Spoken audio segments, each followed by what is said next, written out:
Selamat sore.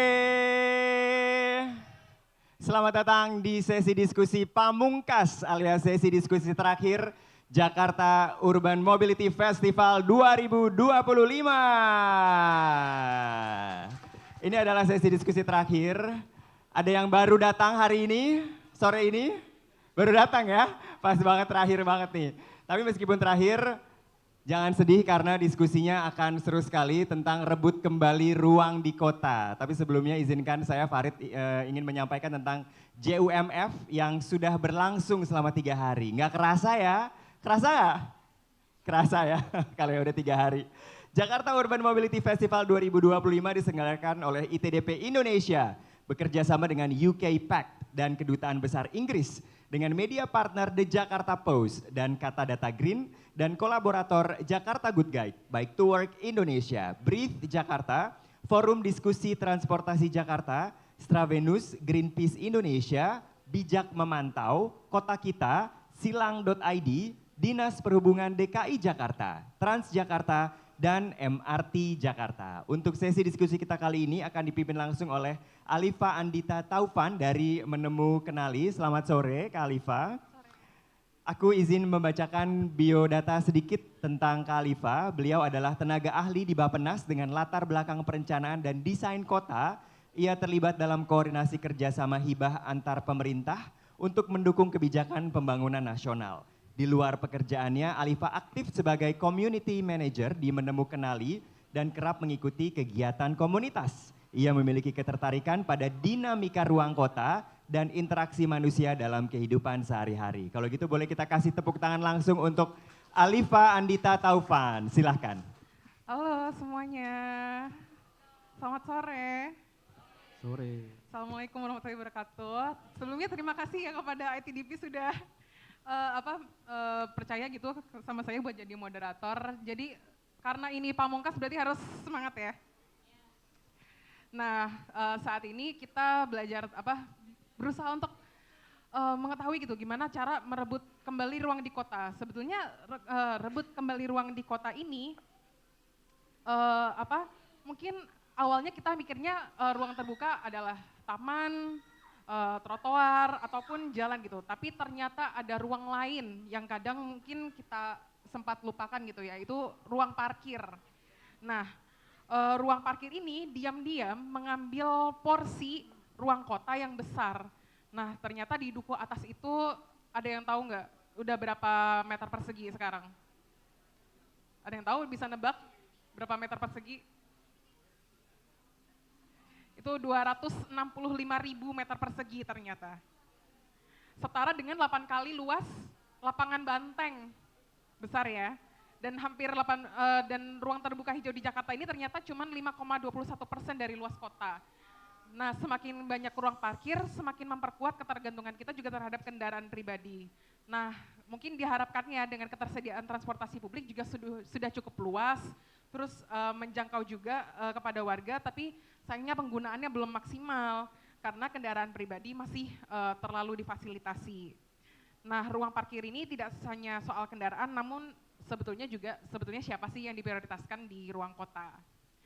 Kemudian mungkin sebetulnya tujuan diskusi hari ini itu kita berusaha untuk memahami gitu lah ya kembali kondisi parkir di Jakarta itu seperti apa gitu dari segi manajemen parkir, reformasi parkir, dan juga memahami bagaimana strategi reformasi itu mungkin yang tadinya ada persoalan dari on street dan off streetnya supaya kita bisa manfaatkan lagi dan rebut kembali buat pejalan kaki, kemudian pesepeda dan aktivitas warga lainnya. Mungkin kita sudah ada empat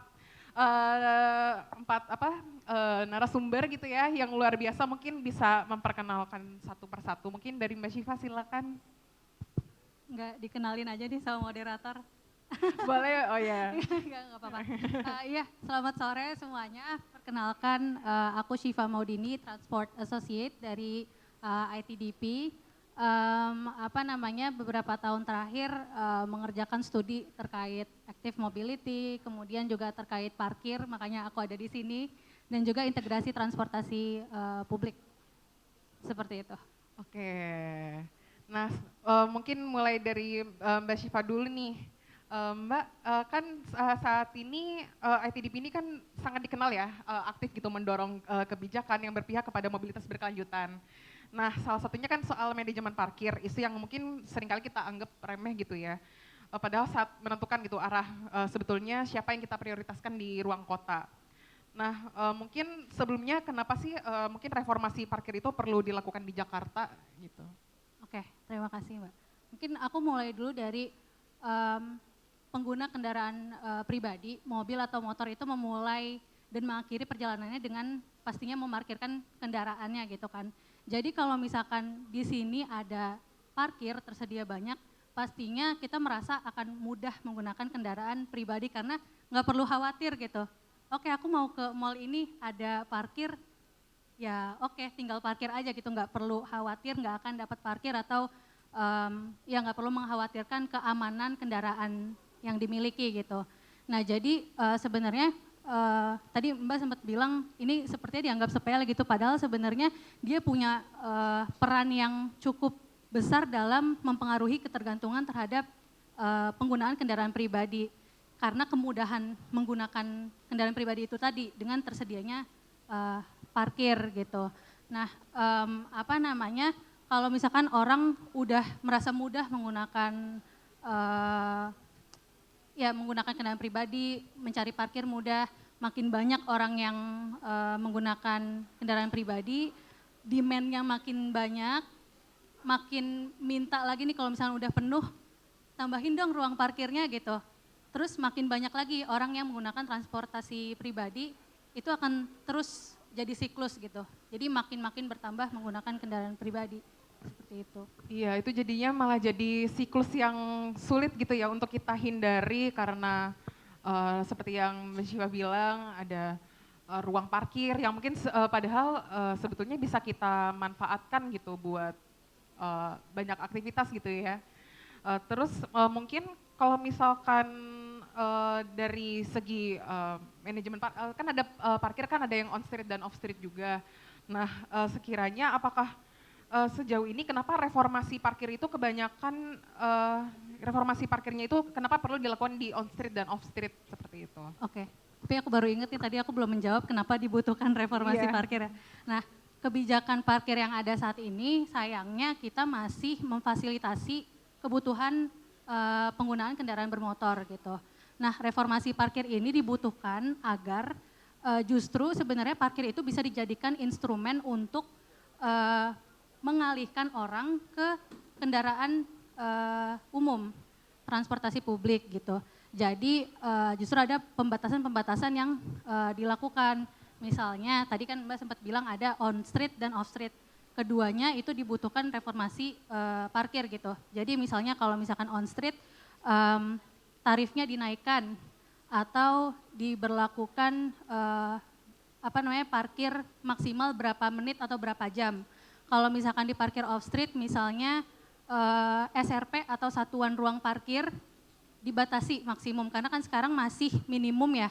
Jadi pemilik bangunan, pengelola gedung itu bisa menyediakan parkir sebanyak yang mereka mau atau sesuai dengan demand yang mereka perkirakan gitu. Nah, kenapa keduanya perlu direformasi? Itu karena kita mengharapkan orang pindah gitu dari on street ke off street, tapi kita juga nggak mau orang nggak pindah ke transportasi publik. Jadi setelah on street direformasi, off street juga harus direformasi supaya orang berpindah ke transportasi publik gitu. Karena kita juga nggak bisa mengharapkan orang yang menggunakan on street langsung pindah ke transportasi publik juga kan. Betul. Mungkin tadi juga sempat dengar tadi Mbak Syifa mungkin menjelaskan kebijakan parkir minimum dan maksimum. Mungkin buat teman-teman yang belum tahu mungkin bisa dijelaskan Mbak apa maksudnya kenapa syarat parkir yang berdasarkan minimum itu apa bagusnya dan apa pro and cons-nya mungkin. Dan kalau misalkan syarat parkirnya maksimum, apa pros dan cons-nya gitu? Jadi sebenarnya parkir minimum itu syarat di mana sebuah bangunan harus menyediakan ya minimum parkir berapa gitu. Misalnya kalau misalkan di apa ya, dulu tuh ada peraturan Direktorat Jenderal Perhubungan Darat, itu sebenarnya dari tahun 96 dan sampai sekarang belum diupdate. Misalnya untuk apa namanya, misalnya sekolah gitu, dengan jumlah siswa 1.000 harus menyediakan parkir minimal 30 SRP misalnya, ini misal, angka exactnya aku kurang hafal. Nah artinya kalau misalkan minimal itu kita mengizinkan si pengelola bangunan atau pemilik lahan untuk menyediakan parkir lebih dari 30 itu. Artinya sebanyak-banyaknya, lebih dari 30 mau sebanyak-banyaknya nggak apa-apa. Nggak ada berhentinya ya. Gitu, iya. Nah sementara kalau misalnya maksimum kita membatasi penggunaan ruang untuk parkir itu. Jadi misalkan yang tadinya sebelumnya minimal 30, sekarang misalnya maksimal jadi 30 SRP. Berarti kalau lebih dari itu nggak boleh, seperti itu. Nah jadi udah dibatasi 30 aja. Berarti bisa dibatasi gitu ya, mungkin dari ruang parkirnya. Jadi tetap apa ruang parkir apa? Jadi ruang-ruang yang ada di kota tuh tidak digunakan, bisa digunakan untuk yang lain gitu. Oke. Nah mungkin sejauh ini, nah reformasi parkir ini tuh bisa dimulai dari mana sih Mbak? Mungkin kalau misalkan kan di sini ada beragam stakeholders, ada yang dari swasta, ada yang dari publik, dan ada yang dari birokrasi gitu. Nah, kira-kira apa yang bisa dilakukan sama dari setiap stakeholdernya gitu? Oke, tadi kan ada parkir on street dan parkir off street gitu ya. Kalau parkir on street itu parkir yang dikelola oleh pemerintah, parkir off street ada yang dikelola oleh pemerintah dan ada yang dikelola oleh swasta gitu. Nah sebenarnya reformasi itu paling mudah dilakukan di parkir yang memang dimiliki oleh pemerintah dulu gitu, yaitu parkir on street. Nah manfaatnya sebenarnya banyak kalau misalnya kita mereformasi parkir on street ya, kayak misalnya kalau misalnya kita menaikkan tarif, itu mungkin okupansi atau tingkat penggunaan parkir bisa jadi lebih rendah sehingga orang mungkin lebih mudah untuk mencari parkir yang memang butuh menggunakan transportasi pribadi, contohnya teman-teman disabilitas atau lansia seperti itu, atau mungkin orang-orang yang harus berkegiatan dengan kendaraan gitu, misalkan kurir seperti itu. Nah apa namanya, kemudian aku lupa pertanyaannya apa. Pertanyaannya sekiranya tuh bisa mulai dari mana gitu kan, ada pemerintah, ada swasta, dan ada publik. Jadi kira-kira sekiranya apa gitu yang bisa kita lakukan? Oke, ya tadi mulai dari pemerintah itu, Iya. baru kalau misalkan on street sudah selesai gitu ya, bisa lanjut ke off street yang memang dikelola oleh swasta gitu. Kita mulai membatasi SRP-nya, kemudian mulai mengkonversi juga lahan-lahan yang sebelumnya parkir menjadi penggunaan yang lebih produktif atau bahkan hunian terjangkau gitu. Tapi ada satu hal yang tadi belum aku sebutkan, ini apa namanya, penegakan hukum. Itu kalau misalkan kita belum bisa melakukan penegakan hukum yang kuat atau menertibkan apa namanya, parkir-parkir liar, akan sulit melakukan reformasi parkir gitu. Jadi hal utama mungkin sebelum reformasi on street parking, sebelum kita bisa menaikkan tarif, penting juga untuk bisa memperkuat penegakan hukum itu. Gimana caranya kita bisa mengatasi parkir-parkir liar, atau bahkan kita juga udah ready by teknologi gitu misalkan, yang bisa membantu penegakan hukum itu. Banyak ya kasusnya ya ternyata kalau misalkan di Jakarta, mungkin kalau misalkan melihat teman-teman udah baca pedoman parkirnya dari ITDP yang duku atas ya, betul dari duku atas ya. Terus selain duku atas mungkin ada yang di Cikini juga, itu kan juga apa padahal sudah disediakan parkir off streetnya, tapi juga tetap banyak gitu yang menggunakan on street ya. Mungkin sama apa sih kalau misalkan reformasi parkir ini sebenarnya kita bisa mulai dari mana sih? Terus sebetulnya area apa yang diprioritaskan gitu dalam reformasi parkir? Kalau mulai dari mana, mungkin tadi itu sebenarnya udah kejawab ya, yang tadi parkir on street itu bisa dimulai di awal sebelum parkir on street. Nah tapi area yang diprioritaskan di mana itu mungkin bisa dimulai dari area yang transportasi publiknya sudah lengkap. Contohnya duku atas, makanya kemarin kita mengambil case duku atas dan melihat di sana ketersediaan parkirnya kayak gimana sih, karena di duku atas itu transportasi publiknya udah banyak banget. Kita bisa sebutin ada MRT, LRT, Transjakarta, KRL, udah ada 4 jenis transportasi publik gitu. makin sedikit alasan kita untuk berkunjung ke Duku Atas dengan kendaraan pribadi gitu. Jadi Duku Atas atau area-area lainnya yang sudah memiliki transportasi publik yang memadai dengan kualitas yang baik itu bisa diprioritaskan untuk misalkan uji coba tadi pembatasan parkir. Misalnya on streetnya mulai dikurangi dikit-dikit atau SRP maksimumnya mulai diterapkan. Nah jadi baru-baru ini tahun 2024 kalau nggak salah terbit Pergub nomor 20 tahun 2024 yang sudah membatasi penyediaan parkir di kawasan berorientasi transit atau TOD 50% dari ketentuan minimum sebelumnya. Jadi kalau misalkan sebelumnya boleh menyediakan parkir 1000 SRP minimal, sekarang hanya 500 SRP maksimal gitu. Jadi ini udah ada kemajuan lah ya untuk yang off street, tinggal nanti bagaimana dieksekusinya gitu. Oh, oke. Nah kemudian mungkin, kan sudah ada tuh ada yang dari prioritas sampai yang tidak terlalu prioritas gitu. Nah itu tuh penetapannya dari apa sih mungkin dasarnya gitu. Kenapa ditentukan, kan tadi ada yang mungkin dari jenis apa, dari transportasi yang sudah penuh, terus kemudian apalagi gitu yang menjadi pertimbangan dalam penentuan zonasi ini gitu. Mungkin dari operator boleh tolong tampilkan slide yang ada gambar peta Jakarta. Nah ini jadi zona parkir itu kemarin ditentukan oleh yang pertama tadi yang aku sebutkan yang pastinya ketersediaan layanan transportasi publik. Jadi kalau teman-teman lihat di tengah-tengah itu ada area yang berwarna merah. Kalau misalnya teman-teman lihat itu area Tamrin sampai Senayan yang transportasi publiknya itu udah bagus banget gitu. Nah dari analisis ketahuan bahwa ya ini yang paling worth lah untuk menerapkan intervensi yang paling ketat gitu. Karena layanan transportasi publiknya bagus, kemudian selanjutnya ditentukan juga oleh apakah area itu ditetapkan sebagai kawasan TOD atau tidak. Karena kan sekarang kita udah punya Perpres yang terkait RIT Jabodetabek itu, kemudian di RDTR Jakarta juga sudah ditentukan mana-mana saja kawasan TOD.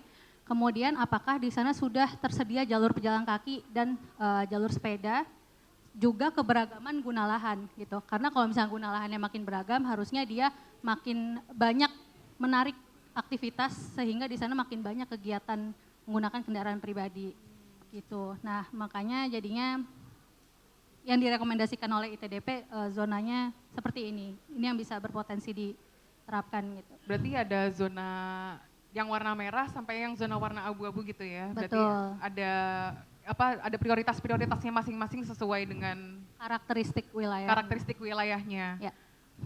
Gitu. Oh, oke. Nah terus kan salah satu dari zona prioritas ini kan zona merah nih yang direncanakan menerapkan intervensi paling ketat.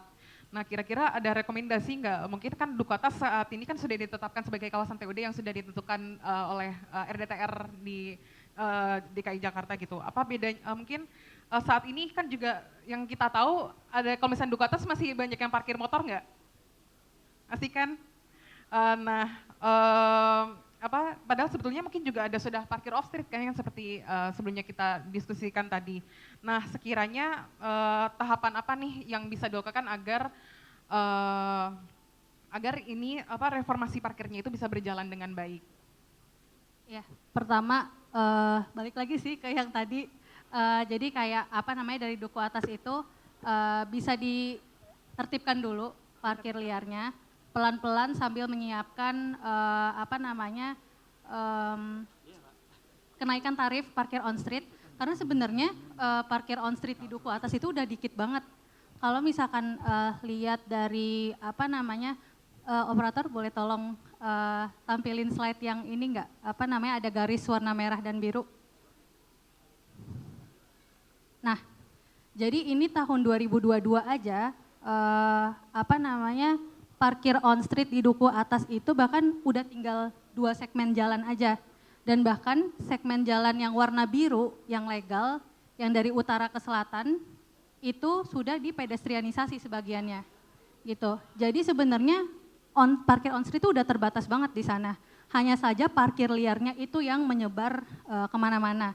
Dan ini penting banget untuk diatasi gitu ya, parkir liar. Nah kemudian parkir on streetnya pelan-pelan makin dikurangi lagi dengan mengevaluasi gitu tarif berdasarkan okupansinya. Nah kita merekomendasikan kalau misalkan okupansi atau tingkat keterisiannya di atas 90%, sebaiknya tarif parkir on street dinaikkan supaya dia makin kecil demand-nya gitu. Kalau misalkan terisi lagi setelah dikurangi 90%, naikin lagi tarifnya pelan-pelan seperti itu. Nah, untuk off street kayaknya masih jauh langkahnya ya, tapi bisa dimulai dari situ dulu. Bisa dimulai nih. Berarti sekarang kira-kira Duku Atas sudah berapa persen nih? Kalau untuk Berapa diterapkan, persennya? berapa persen Berani ya bilang. kira-kira? Apakah sudah saatnya untuk menarikkan tarif parkir minimal? Sudah saatnya mungkin. Sudah saatnya mungkin ya untuk meminimalisir, untuk memulai dari reformasi parkir ini supaya kita bisa merebut lagi ruang di kota. Nah selanjutnya mungkin karena kita tadi sudah mengetahui gitu apa sih pentingnya reformasi manajemen parkir dan apa sih perlunya mungkin dari regulasi yang terbaru dan mungkin kita juga bisa melihat gitu lah apa realitanya gitu di lapangan. Ini bisa saya coba bisa move ke Bu Wendy Haryanto dari Jakarta Property Institute. Halo Bu. Halo. Halo, ya mungkin bisa memperkenalkan sedikit terkait JPI gitu atau sebenarnya bagaimana sih lanskap sebetulnya bagaimana lanskap gitu penyediaan off street parking gitu kalau misalkan di dunia swasta gitu. You're talking about commercial buildings kan? Iya betul, Oke. commercial building. Kebetulan memang kita Jakarta Property Institute kita terfokus terhadap gedung-gedung yang high rise high density. Jadi commercial buildings ya dan memang fortunately dan unfortunately ini topiknya hari ini larinya ke gedung-gedung komersil ini gitu. Oke, untuk off street tadi saya barusan ada sedikit bicara sama Pak Eko. Itu sudah maksimal sekarang. Jadi kalau kita udah nggak bisa bangun minimal. Jadi itu sebetulnya salah satu juga yang kita dorong supaya peraturannya itu benar. Jadi maksimal number. Tapi begini, kalau kamu bilang maksimal, berarti ada minimal. Kita mesti menjelaskan sesuatu jangan di gray area. You need to be very solid on regulationnya. Jadi kalau sekarang kamu sebut maksimal, kita ngajuin aturan nih ke PTSP untuk approval kan? Nah itu nanti dia punya interpretasi akan beda. Ini maksimalnya. Lalu kita berdebat, oh enggak ini yang actual rasionya seperti ini. Untuk dapat approval dari Pak Eko ini. Saya kalau nggak lulus, gedungnya nggak boleh buka. Ya kan, itu ada rasionya. Sekian square meter harus berapa banyak tempat parkir. Ada itu hitungannya. Nah kalau dibilangnya dimandatkan nomornya segini, disebutin aja nomornya segitu. Misalnya dengan rasio sekian, square meter yang dibangun sekian, gross building ya, parkirnya harus sekian. Udah itu aja, jangan disebut maksimal, jangan disebut minimal. Karena nanti interpretasinya daripada pemberi perizinan akan beda-beda. Repot, jadi kita harus hilangkan itu sebetulnya kalau menurut saya. Saya ngerti kenapa waktu itu minimal harus diubah, fine. We change it gitu. Maksudnya waktu itu kita sempat hubungan juga dengan Pemprov banyak, penjelasannya kita adalah pembangunan harus dijalankan, kita tetap harus memberikan fasilitas kepada para pengguna space kantor maupun apartemen atau mall itu harus ada servisnya. Rasio yang diberikan oleh Pemprov udah ada, kita comply dari situ. However, kasih angka yang solid, yang mutlak. Jadi nggak ada lagi interpretasi yang salah. Even within dinas sendiri nanti bisa ramai, PTSP bisa enggak ini ada minimal, enggak ini maksimal. Jadi salah lagi gitu. Jadi mendingan disebutkan aja harus mengikuti rasio yang ada. Titik. Sudah selesai. Oh, insight-nya menarik ini ya. Nah, kalau ngomongin masalah off street, kenapa kita harus menyediakan parkir? Itu sebetulnya adalah suatu mandat yang diberikan oleh kota terhadap kita. Gini, seingat saya waktu kita bantu bikin RDTR 2022 itu, dan kalau nggak salah di tata bangunan ya, saya lupa, ya tata bangunan ya makanya. Kita sempat menyebutkan gedung-gedung within radius TOD, which is 700, kamu hitungnya 700 atau 800? 700 ya? TOD. 800. 800, Iya. oke. Itu semuanya hanya boleh 25% dari rasio yang diberikan oleh Pak Eko. Jadi kita oke 25%. Tapi secara eksekusinya itu berat sekali. Kamu bayangkan, kalau mereka hanya boleh provide 25%, nah yang 75% lagi nih, kalau ternyata kita punya konektivitas terhadap kendaraan publik, ya, public transport kita itu belum maksimal, itu akan berat. Ya kan? Jadi makanya 25% itu sampai detik ini belum pernah tereksekusi. Jadi ada tulisannya, tapi tidak pernah kita eksekusikan. Jadi dari pihak kita, dari pembangun maupun dengan Dishub, kita waktu itu ini susah. Gimana caranya? Karena nantinya akan pada spillover di pinggir jalan semua ya Pak.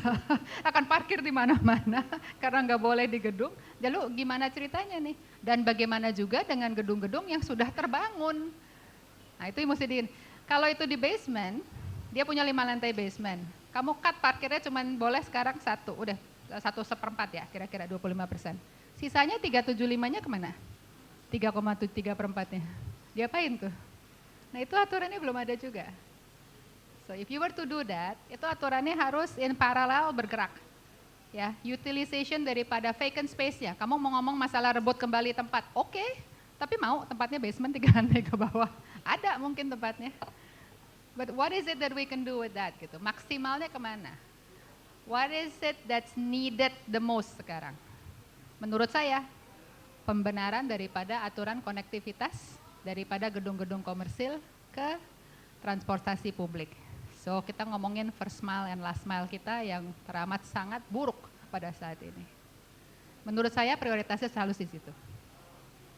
Berarti ada insight baru nih, tidak hanya membahas terkait syarat minimum atau maksimum, tapi ternyata harus tetap dijelaskan gitu rasio, berdasarkan rasio juga. Dan tadi ada insight menarik juga soal perlunya juga reformasi kebijakan gitu ya, bahwa ada peraturan yang belum ditetapkan dan belum diatur terkait kebutuhan, baik itu kebutuhan untuk parkir ataupun kita gitu sebagai pengguna ruang di kota. Aturannya gitu. ada, kita nggak bisa action, tidak bisa diimplementasikan. Aturannya ada, okay.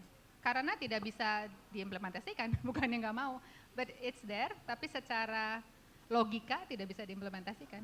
Karena first mile dan last mile yang buruk tadi gitu ya. Jadi nggak. Oke, selanjutnya mungkin kalau misalkan dari Bu Heni sendiri sebetulnya sejauh ini bagaimana gitu persepsi pengelola gedung gitu terhadap parkir, apakah dilihat sebagai kewajiban atau aset gitu? Saya kasih contoh deh ya. Kira-kira 10 tahun yang lalu, kalau kita membangun gedung parkir, itu rasionya mungkin satu mobil itu kita mesti bikin space about 23 sampai 25 meter. Karena kenapa? Kamu ada rampnya kan, ada tempat untuk muternya, ada apanya, jadi kira-kira 25 meter persegi lah, ya per mobil. Nah, rasionya kan dari Bapak ini nanti, kita mesti ngikut, kalau rasio kita harus ikut, kita nggak bisa apa-apa soal itu. Sekarang, dengan keterbatasan lahan, karena lahan-lahan yang di gedung-gedung komersial itu kan sekarang sisa-sisanya udah kecil-kecil, bentuknya pun udah nggak bagus. Kalau dulu masih dapat tuh persegi panjang, bujur sangkar, sekarang bentuknya udah aneh-aneh tuh lahan yang tersedia. Satu kendaraan harus menyediakan 40 meter persegi. Ya, jadi kalau dibilang mau untung dari tempat parkir, nggak ada untungnya. Pembangun itu hanya menyediakan parkir karena itu diharuskan. Kalau enggak kita nggak bisa operate gedungnya. Apa mau untung dari situ? Nggak bisa. Nah makanya salah satu yang waktu itu saya coba bicarakan juga, kenapa di gedung-gedung komersil yang 100% dimiliki oleh privat, kenapa kita nggak boleh menentukan nilai parkir sendiri? Jangan dilarang. Jadi kalau saya gini-ginian saya banyak belajar dari pemerintah Singapura. Dia jarang ada larangan, tapi dimahalin aja sekalian. Supaya mikir 2 kali, 3 kali sebelum bertindak. Jadi kalau sekarang kan 5.000 nih Pak ya. Misalnya kita bilang, misalnya saya ada yang punya gedung deh, misalnya. Saya bilang saya mau bangun karena gedung saya bagus banget, A++, saya mau dibikin jadi 25.000 per jam. Per setengah jam juga bisa kalau saya mau. Kenapa nggak boleh? Itu kan cara saya juga mengurangi orang-orang yang parkir di gedung saya. Itu juga akan membuat income pajak daripada Pemprov jadi tinggi. Kenapa nggak boleh? Sekarang semuanya harus 5.000. Harus mengikuti, ya kita ngikut. Tapi jangan dikira dengan 5.000 itu akan pernah untung. Nggak akan pernah kejadian. Gitu. Nah, gimana caranya to address this? Menurut saya cuma itu aja. You need to increase, you need to allow private sector to determine dia punya angka. Minimumnya tentuin aja. Minimumnya misalnya di 10.000-in gitu Pak, berapa dinaikin aja. Tapi cap atasnya, nilai parkir per jamnya, biarkan ditentukan oleh private. Jadi mereka pun memiliki andil, kontrol number of car park yang bisa masuk ke situ. Iya kan? Nggak semua orang mau bayar parkir mahal-mahal pasti gitu. Cuman nanti Bapak akan repot yang parkir di pinggir jalan ya. Kalau nanti pada pinggir jalan pada pindah ke situ. Gitu. Iya, oh ternyata maksudnya berarti sekalian aja gitu ya kalau misalkan bisa dimahalin dan kalau misalkan bisa dari swasta parkir itu kan sekarang tidak terlalu menghasilkan tadi ya seperti itu dan kalau bisa tentuin aja gitu lah minimumnya gitu supaya mungkin bisa swasta punya andil saya, gitu. Tapi mesti berjalan paralel dengan aturan-aturan on street parkingnya ya Pak ya. Jadi aturan dari situ supaya mereka juga jangan totonya jadi tumpah di pinggir jalan kan. Iya betul. Oke, nah mungkin sekarang karena tadi sudah membahas terkait off street parking, sebetulnya ada kalau misalkan bicara gitu soal konversi lahan atau parkir kolektif gitu mungkin apakah ada tantangannya gitu kalau misalkan mungkin dari JPI sendiri punya insight gitu terkait hal itu. Maksudnya market kolektif? Parkir kolektif itu misalkan jadi mungkin ada masukan Mbak Syifa parkir kolektif? Parkir kolektif itu mungkin lebih ke satu lahan parkir bisa digunakan untuk beberapa gedung gitu. Ya. Oh boleh aja, tapi di aturan approvalnya nggak bisa dapat kita. So itu kan kita semuanya per persil. Jadi mau-mau aja, nggak masalah, tapi mesti ganti peraturan kita semua Pak. Jadi kalau misalnya ternyata 3 gedung bisa share satu car park gedung, boleh-boleh aja. Yang waktu itu kita coba share malah sebetulnya bukan car park, kita coba share area masuk dan keluar. Itu kan akan baik sekali kalau misalnya dia muternya lebih jauh, masuk dan keluarnya bisa langsung ke 3 gedung. Itu kan lebih bagus sekali kan secara integritas dan lalu lintasnya yang di dalam gitu kan Pak. Nggak bisa ternyata karena aturan kita itu per persil. Jadi karena itu per persil, jadi per persil gedung yang dibangun harus memiliki ya 1, 2, 3 itu semua di situ. Parkir segini, ini segini, mesti punya area evacuation, itu semua ada di situ. Kalau ide sih oke-oke aja. Oh oke. Ya, sebenarnya benar yang Ibu bilang karena di Pergub itu juga di state ya Bu ya bahwa satu bangunan harus memiliki parkir sekarang gitu kan. Terkait siapa yang memiliki bangunan itu. Oh oke. Berarti sejauh ini mungkin apakah ada saya balik dulu ke Mbak Syifa, mungkin apakah ada studi kasus gitu atau contoh gitu di Indonesia itu sebenarnya udah ada belum sih kayak parkir kolektif gitu atau mungkin belajar dari luar gitu seperti apa gitu, apakah bisa diterapkan gitu dalam proses reformasi parkir kita ini gitu? Sebenarnya mungkin kalau lahan-lahan parkir yang berupa lapangan parkir itu mungkin udah banyak ya yang karena itu bisa digunakan untuk orang dari gedung mana-mana gitu. Di Kuningan juga waktu itu kalau nggak salah pernah juga ngelihat ada parkir lapangan punya kantor itu bisa digunakan untuk parkir kafe-kafe di sekitarnya gitu. Kalau misalkan di luar negeri juga mungkin udah banyak jadi misalkan kayak dia nggak perlu bangunan baru, nggak perlu menyediakan parkir baru dan bisa sharing aja dengan parkir yang udah ada itu sih. Cuma memang kalau di sini benar terbentur kayaknya ya sama peraturan yang memang ini kalau nggak salah di Pergub 16 tahun 2021 jadi parkir wajib disediakan di setiap bangunan terlepas dari siapapun yang memiliki bangunan itu gitu. Menarik, berarti ini masih soal reformasi parkir ini berarti tidak hanya dari swasta ataupun itu berarti juga dari segi peraturan memang perlu ditelaah lagi gitu ya untuk supaya bisa kita bisa tetap enjoy gitu dengan ruang kota yang punya kita gitu. JPI kan sejauh ini juga sempat terlibat kalau tidak salah dalam penyusunan Rapergub gitu ya, dalam prasarana minimal gitu tahun 2018 yang salah satunya juga menyusun tentang prasarana parkir. Nah, sekiranya ada tidak peluang insentif tata ruang ataupun kebijakan yang mendorong gitu terkait yang parkir kolektif tadi? Misalkan apakah dengan penyesuaian KLB, kalau misalkan bangunannya menyediakan parkir yang terintegrasi gitu. Saya rasa kalau soal insentif banyak sekali yang bisa diberikan, tapi bukan insentifnya yang harus difokuskan nih. Kita harus pikirkannya terhadap keperluan kawasan, ya kan? Kalau kawasannya itu sudah integrasi TOD-nya baik ke public transport, misalnya nih, semua gedung-gedung udah nyambung, ya. Kita hari ini nggak ngomongin masalah kenapa gedung-gedung nggak nyambung ya, karena itu a different topic. Ya. Let's say udah bisa nyambung semuanya, apakah itu dalam bentuk bridge, apa itu dalam bentuk tunnel bawah tanah, dan aturan-aturan seperti itu boleh di-reinforce dan dipenaltikan dengan, jadi harus ada reward and punishment. Jadi semuanya akan benefit dari aturan yang ada. Kalau sekarang nggak ada, gitu. Jadi kalau mau ngomonginnya insentif melulu, bukan itu fokusnya. Fokusnya kawasan itu butuhnya apa? Itu yang mesti didata dulu. Kalau ternyata nggak butuh parkir, misalnya kayak tadi bisa cuma 25%, terus dia nyediainnya 35%, silahkan dipenalti. Seperti itu. Oke.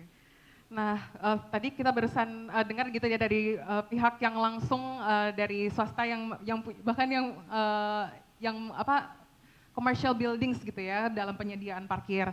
Nah, selanjutnya mungkin kita bisa dengar dari pihak yang langsung mengelola parkiran di lapangan dan merancangkan kebijakan resminya dari Pak Eko. Kemudian ini sejauh ini gitu, gimana Dishub itu mengatur atau membatasi parkir on street untuk saat ini gitu? Baik, terima kasih moderator. Sebelumnya saya perkenalkan diri, saya Eko Haryanto dari Dinas Perhubungan atau dari unit pengelola perparkiran Dinas Perhubungan Provinsi DKI Jakarta. Sebelum masuk ke materi, sebenarnya saya ingin membuka dulu nih wawasan hadirin yang ada di sini ya, berkaitan dengan pengelolaan perparkiran di DKI Jakarta. Nanti juga akan melebar nih ataupun akan bermuaranya juga tadi dari sisi pengaturan parkir di gedung, kemudian dari tadi ada kaitan dengan pengaturan zonasi parkir. Nah ini sebetulnya saya akan sampaikan dulu beberapa sedikit paparan lah kalau tidak, sehingga nanti rekan-rekan dari sini bisa terbuka bahwa kami juga sudah melakukan ada regulasinya, kemudian juga sudah ada tindakan bagaimana kalau ada parkir liar dan sebagainya. Oke, next slide. Ini secara teknis di lapangan dan juga secara aturan kita sudah ada dari sisi regulasi di mana sudah diatur di undang-undang sendiri ya, Undang-Undang Nomor 22 Tahun 2009 tentang lalu lintas, kemudian juga ada Perda 5 Tahun 2012 terkait dengan parkir itu ada dua, di ruang milik jalan dan di luar ruang milik jalan, tadi sudah disampaikan on street parking dan off street parking. Next. Nah, tadi juga ITDP sudah menyampaikan berkaitan dengan zona parkir, kemudian juga area parkir legal dan ilegal. Ini sebetulnya secara teknis di lapangan, kami selaku unit pengelola perparkiran ini sebetulnya hanya bisa mengelola 45% dari yang tadi disampaikan oleh ITDP. Artinya tadi ada beberapa data yang merah tadi ya, yang merah-merah tadi, itu sebenarnya yang ilegal. Itu termasuk di 55 tadi. Kami hanya 45% yang bisa kami kelola secara ada kawasan di Pemprov DKI Jakarta. Kemudian juga kita sudah atur nih kawasan-kawasan mana saja yang yang boleh kita atur atau boleh kita input ataupun boleh kita pungut pendapatannya. Di sini ada kaitan dengan golongan A dan golongan B, ini sebenarnya kita sudah ada, regulasinya sudah ada. Jadi sebenarnya tinggal bagaimana kita mengimplementasikannya di lapangan dan juga secara teknis adalah pengawasan di lapangan itu yang perlu. Lanjut. Nah, ini kaitan dengan tarif tadi nih. Bahwa dari sisi building juga langsung saja nih kenapa harus dilarang. Namun ini hal yang saya paling tidak menarik ya, bahwa kami ini waktu akan menyusun kenaikan tarif ini juga mengundang para pemilik gedung atau asosiasi pengelola pusat perbelanjaan Anda ya, itu ada Bu ya seperti itu ya. Ya, nah itu tadi Ibu sampaikan betul bahwa satu sisi memang kita setuju dengan Ibu sampaikan tadi, kita harus naikkan tarif parkir. Namun demikian pemilik retail, pemilik gedung yang ada di situ, ada pusat perbelanjaan, kemudian ada kuliner dan sebagainya. Ini ada resistensi dari mereka ataupun dari pengelola gedung dan sebagainya. Nah, ini sebenarnya tantangan juga bahwa tapi kami secara teknis adalah kita sudah atur kaitan dengan Pergub 31 ini adalah tarif yang dikelola oleh kami Pemprov DKI Jakarta melalui unit pengelola perparkiran. Kemudian juga Pergub 120 tahun 2012 tentang tarif parkir yang dikelola oleh swasta atau paling tidak yang saat ini sudah beroperasi di gedung-gedung pusat perbelanjaan dan pusat perkantoran. Dan kami juga sebenarnya sudah berusaha mengajukan permohonan untuk revisi Pergub baik yang 31 maupun yang 120 supaya tadi bisa mendorong bahwa masyarakat ini mau beralih menggunakan kendaraan umum. Namun tadi sekali lagi masih perlu didiskusikan, masih banyak resistensi karena berkaitan dengan faktor ekonomi, kemudian juga faktor apalagi yang kaitan dengan pusat perbelanjaan ini akan banyak efek-efek domino yang akan ditimbulkan. Lanjut. Tadi betul bahwa ada parkir liar yang apabila tadi suatu gedung, suatu pusat kegiatan tidak diakomodir parkirnya, namun kembali lagi bahwa kita sebetulnya sudah ada aturannya, sudah kita buat bahwa di Undang-Undang 22 tahun 2009 tentang lalu lintas dan angkutan jalan di pasal 106 ayat 4 ini di poin E khususnya, itu bahwa kalau seandainya mereka berhenti dan parkir tidak pada tempatnya atau parkir sembarangan atau parkir liar apapun namanya, itu sebetulnya ada pidananya, bahkan kurungan dan lain sebagainya. Dendanya pun sudah ada, namun kembali lagi praktik di lapangan memang belum sesuai dengan apa yang sudah diamanatkan di regulasi ataupun di undang-undang tersebut. Lanjut. Tadi sudah kita sampaikan berkaitan dengan parkir liar, tarif, kemudian juga kawasan dan sebagainya. Ini sebetulnya upaya yang sudah kita lakukan nih.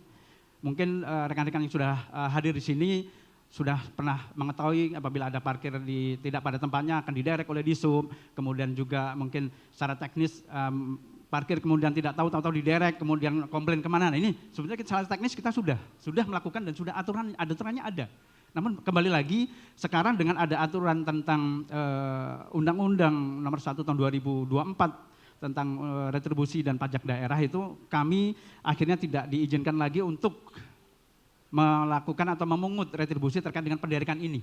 Jadi selama ini ya kita hanya sebatas memindahkan saja, namun masyarakat apabila kena derek kita langsung mengambil, udah langsung bisa dilepaskan kembali. Tapi yang penting adalah secara teknis regulasi sebenarnya ada, tinggal bagaimana masyarakat tahu dan juga kita selaku regulator atau pemilik kebijakan ini terus menerus melakukan penertiban di lapangan. Lanjut. Nah ini rekapitulasi ini menarik sebetulnya karena memang isu di 2024 kemarin kan ada namanya parkir jukir liar yang khususnya ada di pusat-pusat seperti Indomaret, Alfamart dan sebagainya. Ini yang di rekapitulasi data 2024 ini sebetulnya pekerjaan ataupun hasil penindakan kami di 2024 pada saat waktu isu parkir di pusat-pusat Indomaret kita sebutkan dalam Alfamart ini sempat booming ataupun sudah sempat viral ya. Namun demikian kembali lagi bahwa kalau bicara di area penertiban ini banyak stakeholder, banyak pengampu kepentingan yang ada di situ. Ada Satpol PP kaitan dengan ketertiban umum, kemudian juga ada dinas sosial. Dinas sosial ini kaitan dengan juru parkir yang kita tertibkan ini mau kemana? Apakah mau menjadi bisa dialihkan menjadi pegawai lain atau mungkin diberi keterampilan? Kemudian juga ada dinas tenaga kerjaan dan lain sebagainya. Ini kompleks sebetulnya dari kaitan dengan jukir liar ini. Nah, berkaitan dengan kendaraan tadi di tahun 2018 ini secara teknis kami juga sudah melakukan penertiban khususnya sampai dengan bulan April itu bulan ini sudah 8.889 kendaraan yang sudah kita lakukan penertiban. Lanjut. Nah, ini kaitan dengan tantangan Mbak moderator bahwa sebetulnya betul, ini selain berhubungan tadi dari ITDB sudah tadi menyampaikan zona-zona parking dan sudah terlayani dengan angkutan umum, bagian dengan juga gedung sendiri sebetulnya inilah kurang lebih 4 yang sudah kita identifikasi berkaitan dengan rasio jumlah ruang parkir yang tersedia dengan permintaan juga tidak seimbang. Kemudian akhirnya keterbatasan dalam satuan ruang parkir menimbulkan push dan pull-nya tidak berjalan gitu ya. Masyarakat masih tetap masih tetap ingin menggunakan kendaraan pribadi, belum ada kemauan untuk mendorong kita untuk berubah menggunakan kendaraan angkutan umum.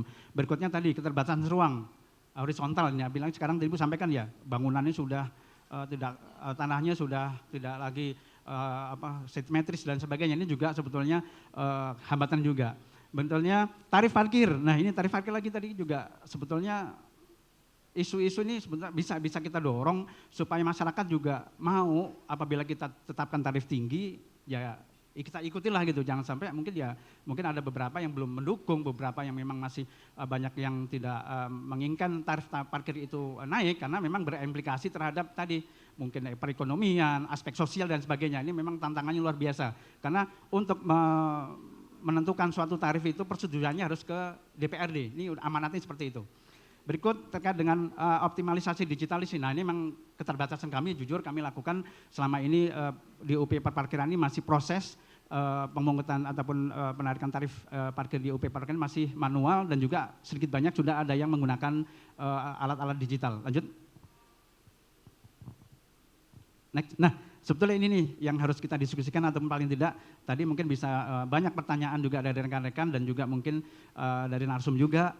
Sebetulnya usulan tarif inilah yang paling tidak bisa kita dorong supaya paling masyarakat juga tadi berpikir 2 kali apabila menggunakan kendaraan pribadi. Dan sebisa mungkin ruang parkir yang ada di pusat kota ini kita batasi. Sehingga masyarakat juga kembali lagi akan berpikir, oh ya angkutan umum lah yang paling ideal untuk bisa kita mengantar dari first mile dan last mile. Namun demikian kembali lagi kita masih proses ke sana ya, proses memperbaiki integrasi angkutan umum, kemudian juga memperbanyak jaringan-jaringan angkutan umum supaya sampai dengan pemukiman-pemukiman yang memang sampai saat ini belum dapat terjangkau. Kemudian juga penyediaan lahan parkir di ruang milik jalan ini, khususnya memang yang ada di kordon luar ya, di area seputar di luar mungkin di daerah Bogor, mungkin di daerah Bekasi, Tangerang dan sebagainya. Ini bagaimana caranya kita bisa mendirikan park and ride dengan bantuan APBD karena memang kita ketahui bersama bahwa ini menjadi tanggung jawab pemerintah sebetulnya untuk menyediakan fasilitas tersebut karena akan berimplikasi terhadap tarif kembali apabila dibangun oleh swasta tentu mereka kan profit oriented ya kalau swasta, namun kemudian kalau APBD pasti kalau seandainya masyarakat mau berpindah ke angkutan umum tentu ada insentif tarif yang kita tawarkan kepada masyarakat. Mungkin tarifnya mungkin akan flat. Nah, begitu yang tidak menggunakan angkutan umum bisa progresif terbatas. Mungkin itu sedikit pembukaan kita bersama terkait dengan perparkiran. Namun kita kembali lagi bahwa UP Perparkiran ataupun Dinas Perhubungan sedikit banyak sudah berupaya dan juga paling tidak sudah mendorong dengan adanya rencana perda manajemen kebutuhan lalu lintas sehingga mungkin kita berharap bahwa ruang-ruang yang tadi terbatas, ruang-ruang yang memang sudah sudah sempit dan juga memang ini kita okupansi oleh kendaraan pribadi itu kita bisa buka untuk kita bersama bisa untuk angkutan sepeda, kemudian juga bisa untuk trotoar dan lain sebagainya. Mungkin itu sedikit, Mbak. Oke, menarik sekali ya dari Pak Eko, ternyata bisa gitu ya, banyak yang bisa kita diskusikan baik itu terkait usulan tarif, jadi supaya kita bisa mikir 2 kali dan tadi juga ada park and ride gitu ya, jadi bisa memudahkan gitu dari pengguna transportasi publik gitu.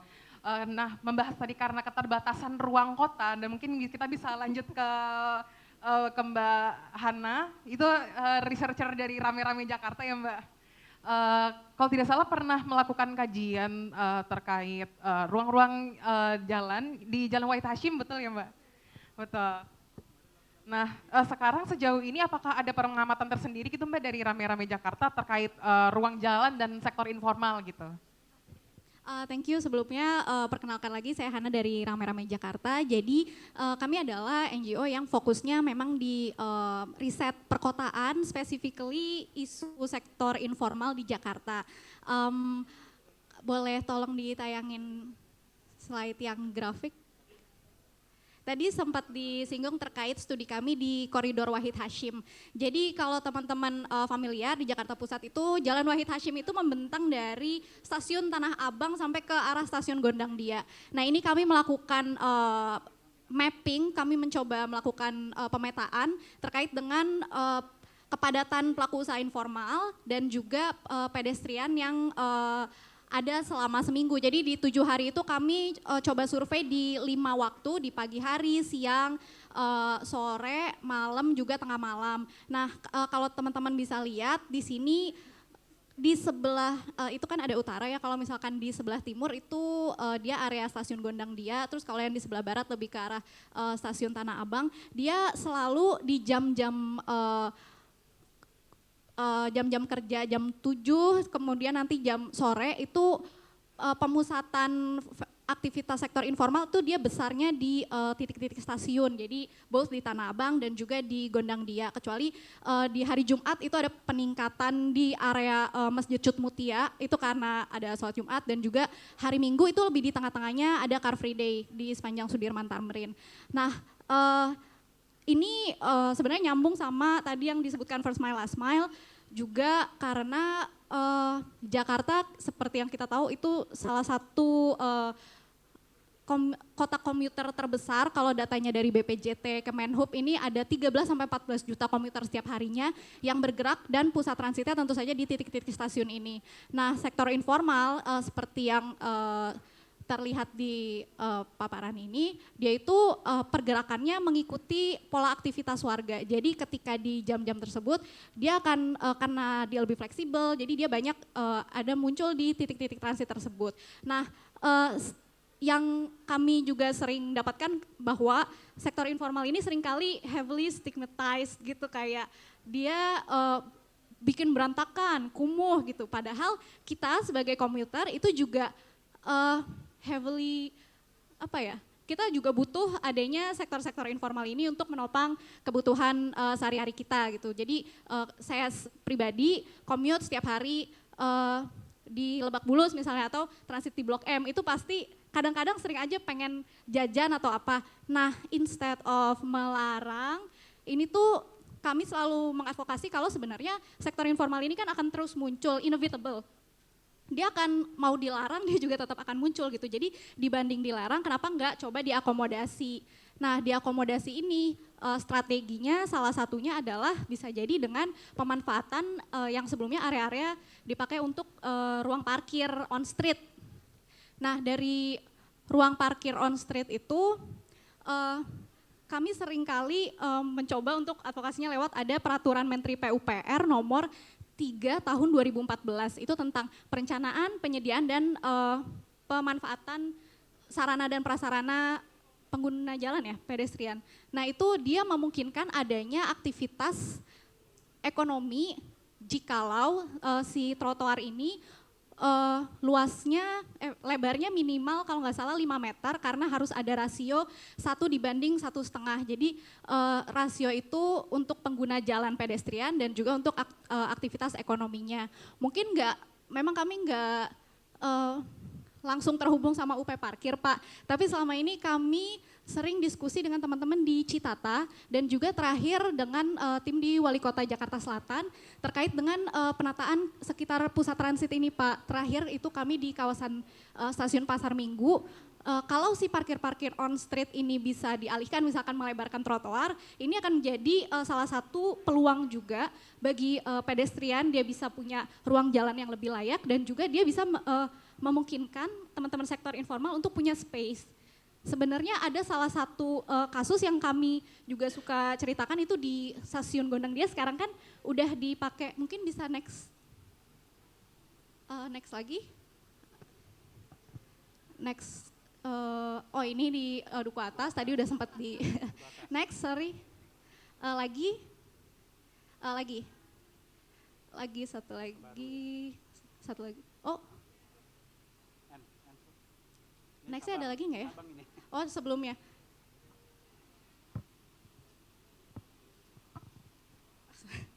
Oke, sambil kita nunggu, tapi ternyata tadi sambil kita nunggu slide-nya, mungkin tadi ternyata ada insight menarik gitu ya. Kalau misalkan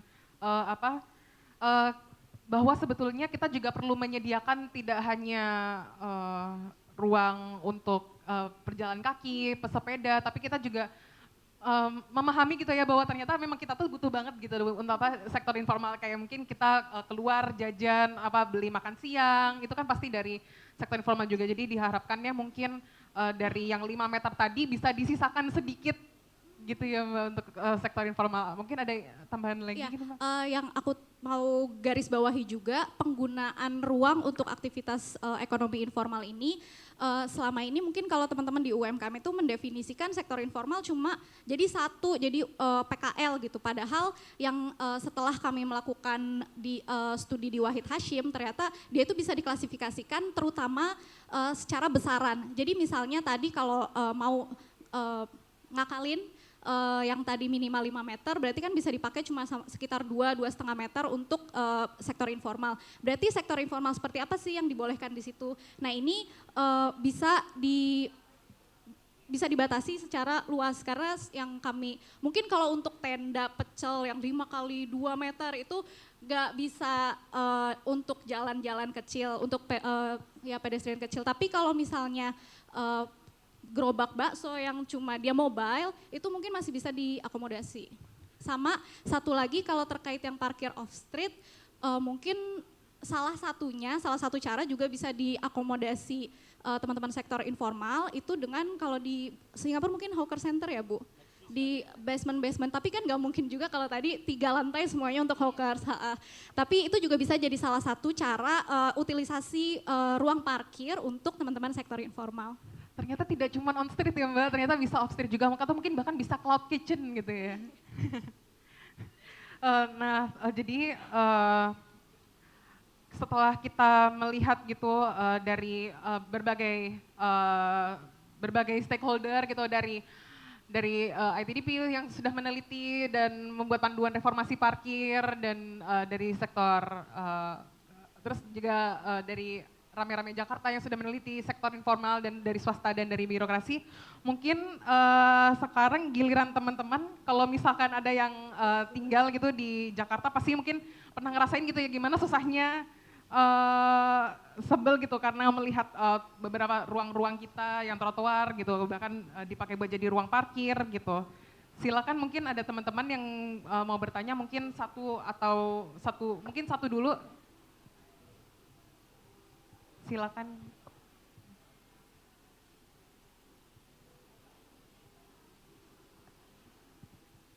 Selamat sore. Saya memang bukan warga Jakarta tapi di pinggir Jakarta. Otomatis sedikit banyak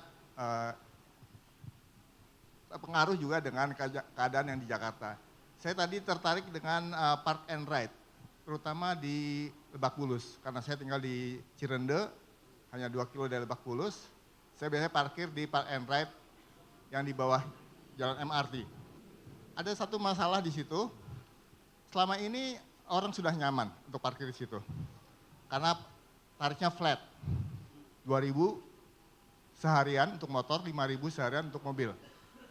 Sekarang saya lihat udah ada spanduk, tarifnya itu progresif.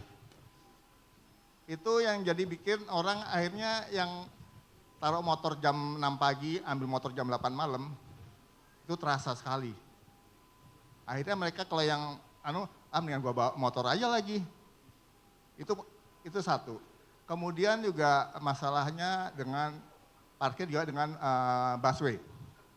Busway dulu itu ada yang dari Ciputat, CSW, itu masuk halte.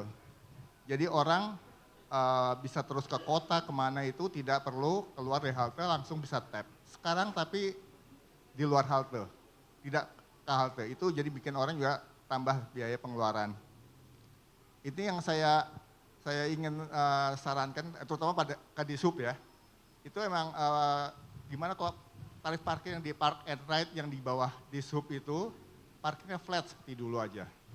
Katakan emang 2.000 seharian untuk motor yang mungkin terlalu kecil ya, anggapnya 5.000 lah. Jadi orang yang seharian itu tidak terlalu berat, kasihan juga mereka. Mereka ke situ karena untuk mengirit akhirnya sama juga. Itu aja yang utamanya dan juga kalau parkir yang on the street itu yang saya lihat masih semrawut itu Senopati, Kemang, itu kok nggak bisa ditertibkan banget gitu loh. Terima kasih.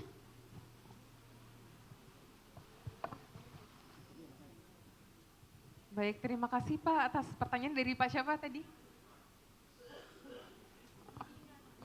Budiman. Iya, terima kasih ya Pak untuk pertanyaannya terkait park and ride gitu di Lebak Bulus sama beberapa saran gitu terkait tarif yang progresif, apakah bisa flat gitu dan beberapa soal juga parkir di Senopati dan Kemang apakah bisa ditertibkan gitu ya Pak. Silakan mungkin Pak Eko bisa Baik, menjawab. terima kasih dengan Pak Budiman. Budiman. Baik, terima kasih. Bapak tinggal di mana, Pak? Cirende, baik. Mungkin karena Bapak daerah Cirende, jadi sudah sedikit banyak paham selama ini Lebak Bulus itu sebelumnya seperti apa dan akan menjadi apa ya. Memang kita lihat sebelum ataupun mulai nanti bulan Mei itu memang izin Pak, itu ada perubahan pengelolaan Pak ya, yang selama ini memang sebelumnya dikelola oleh UP Perparkiran Dinas Perhubungan, itu akan dioperasionalkan atau diambil alih oleh PT MRT Jakarta. Jadi itu bagian sebenarnya ke depan itu menjadi transit oriented development Pak, secara menyeluruh Pak, tapi ini secara bertahap. Kita baru akan tahap awal ini baru pengelolaan di perparkiran terlebih dahulu. Namun tidak usah khawatir Pak, di situ kemarin ada diberikan ruang-ruang Pak, artinya ruang yang memang secara teknis ataupun secara teknis operasional itu Bapak ingin yang nyaman, itu disediakan lokasi yang memang tarifnya sudah disesuaikan. Kemudian apabila memang secara teknis pelayanannya ya mungkin lantainya itu masih gravel atau masih belum di-floor ataupun masih konblok, ya itu tarifnya akan berbeda Pak. Itu bagian dari strategi bisnisnya PT MRT sendiri. Jadi saat ini kita masih menyediakan Pak ruang untuk rekan-rekan yang apabila masih menggunakan kendaraan pribadi itu tinggal memilih sih sebetulnya. Mau yang nyaman, ada kanopinya, ya harus sedikit banyak, mau bayar mahal lah gitu, ada di belakang. Tapi untuk yang masih tadi sifatnya nggak ada kanopi, hanya terhalang oleh MRT-nya saja, relnya MRT itu Pak ya, itu masih disediakan tarif sesuai dengan aturan yang berlaku Pak. Tadi ada aturan di Pergub 120 Pak, itu kita masih gunakan Pak. Artinya untuk sepeda motor itu masih di 2.000, kemudian juga mobil 5.000, itu flat. Karena memang sistemnya seperti itu. Namun kan tadi saya sampaikan bahwa ke depan nanti akan ada sedikit insentif ataupun ada aturan yang mengatur tentang insentif tarif parkir Pak. Karena saat ini kan belum dirubah Pak. Dari Pergub tadi 120 maupun Pergub 31 Pak. Apabila nanti sudah ada perubahan Pergub tadi bahwa apabila kita ingin transit kemudian take over menggunakan angkutan MRT mungkin itu tarifnya akan di flat, bahkan juga mungkin bisa lebih murah lagi daripada tadi yang menggunakan kendaraan pribadi ataupun memang benar-benar parkir saja. Itu Pak mungkin yang bisa saya sampaikan terkait dengan Lebak Bulus. Artinya ini hanya peningkatan pelayanan saja Pak. Secara teknis operasional memang tadi tidak ada perbedaan. Apabila ya itu choice lah Pak. Bapak pengen yang nyaman mau bayar lebih lah. Kalau pengen yang standar saja masih disediakan ruang untuk parkir, tarifnya juga sudah disesuaikan Pak. Izin begitu Pak. Kemudian terkait dengan kalau tidak salah tadi Senopati dan Kemang Mbak ya. Ya Senopati dan Kemang ini secara teknisnya memang kebijakan Mbak ya. Artinya kita kembali lagi bahwa tata ruang lahan atau tata guna lahan di situ kan kita sudah tahu Pak ya. Yang dulunya pemukiman kemudian sudah beralih kepada pusat retail, kemudian juga kuliner dan sebagainya. Nah itu sebetulnya secara teknis tata guna lahan bukan di area UP parkir Pak ya, sehingga dampaknya justru malah ke UP parkir. Mereka tidak menyediakan ruang parkir, mereka hanya ada lahan rumah aja, halaman rumah, akhirnya melebar ke trotoar, bahkan ada mungkin disediakan tarif vale, namun parkirnya pun juga tidak di lokasi parkir yang sudah ditentukan, tetap di area sekitaran yang tempat-tempat yang tadi bisa gunakan kuliner Pak. Jadi sekali lagi pola perubahan tata guna lahan ini Pak sebetulnya yang memang menjadi kunci kenapa seperti Senopati, Kemang itu menjadi area yang bisa dikatakan banyak sekali parkir-parkir liar yang memang secara teknis pun kami juga tidak mengelola di situ Pak. Begitu Pak. Makasih. Artinya secara teknis operasional kita kalau seandainya melanggar kita tindak Pak. Tadi sudah ada disediakan ruang aturan untuk melakukan penderekan. Namun kembali lagi Pak, operasional rumah makan, operasional retail di situ kan tiap hari Pak. Sementara pengawasan kami secara teknis operasional keterbatasan jam operasional kami, karena kan kami jam 10 pun sudah harus istirahat pegawainya, sementara mereka di retail itu kadang di atas jam 10 baru operasi Pak. Karena kita ketahui di situ kan restoran dan lain sebagainya. Sehingga tetap Pak kembali lagi bahwa ini parkir ini adalah kerja kolektif. Nggak hanya di Dinas Perhubungan saja, namun juga di situ tadi saya sampaikan ada Satpol PP mungkin yang memiliki izin terkait dengan tata guna lahan.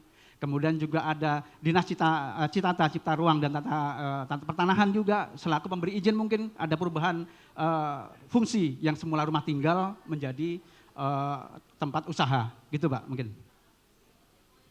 Baik, terima kasih banyak gitu. Jadi setelah beberapa pertanyaan dan diskusi yang cukup panas ya terkait seberapa pentingnya gitu kita perlu memperhatikan reformasi parkir dan kondisi yang saat ini ada gitu di lingkungan kita. Nah, kita tuh sekarang berarti sudah melihat gitu bagaimana sebetulnya parkir itu tidak cuma sekedar teknis, tidak cuma sekedar kebijakan, tapi juga bagian dari cerita gitu. Ada perlu kita dorong juga kebijakannya, perlu kita dorong juga praktiknya, dan kebiasaan gitu yang mengutamakan manusia gitu. Dan karena kita ngerti gitu ruang kota itu juga terbatas dan sumber dayanya kalau misalkan kita tidak gunakan dengan bijak, itu yang paling terdampak itu ya kita sendiri gitu sebagai warga kota.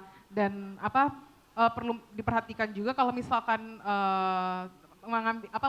menyadur dari narasumber tadi yang keren-keren banget, bahwa perlu ada saat ini tuh implementasinya juga belum sesuai dan ada kebijakan yang belum terfasilitasi dan reformasi parkir ini butuh implementasi infrastruktur fisik non fisik yang penting banget untuk diterapkan gitu supaya bisa berkeadilan untuk keseluruhan stakeholder.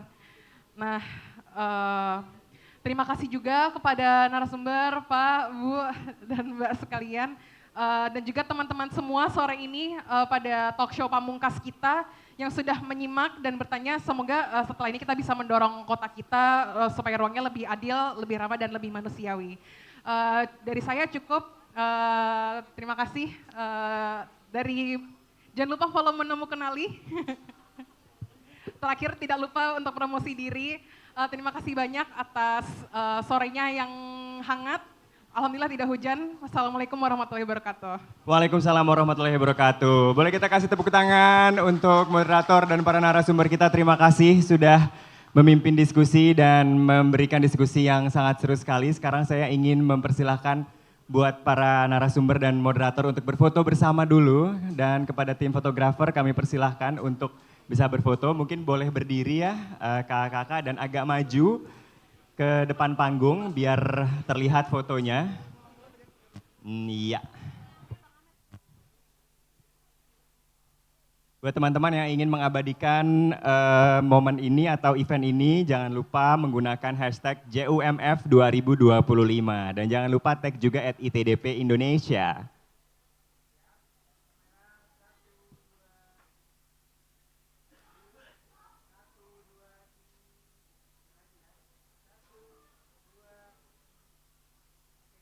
Oke, dan karena ini adalah sesi terakhir, mungkin kita berfoto bersama kali ya sama teman-teman yang hadir di sini. Teman-teman boleh berdiri karena ini adalah sesi terakhir dari Jakarta Urban Mobility Festival 2025. Teman-teman boleh berdiri, teman-teman narasumber dan juga moderator boleh berdiri di depan. Kita akan berfoto bersama, fotografernya boleh mengambil dari panggung. Ya, boleh semuanya berdiri teman-teman. Yuk kita foto yuk di sebelah sini yuk. Nah, biar kelihatan ramai sesi terakhir dari Jakarta Urban Mobility Festival 2025. Oke. Ya.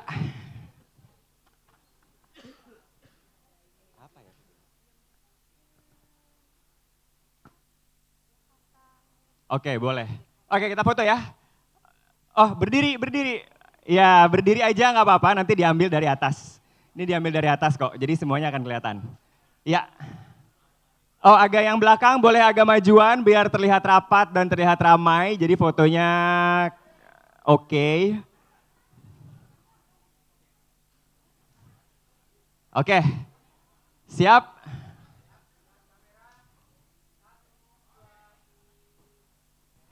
Sekali lagi.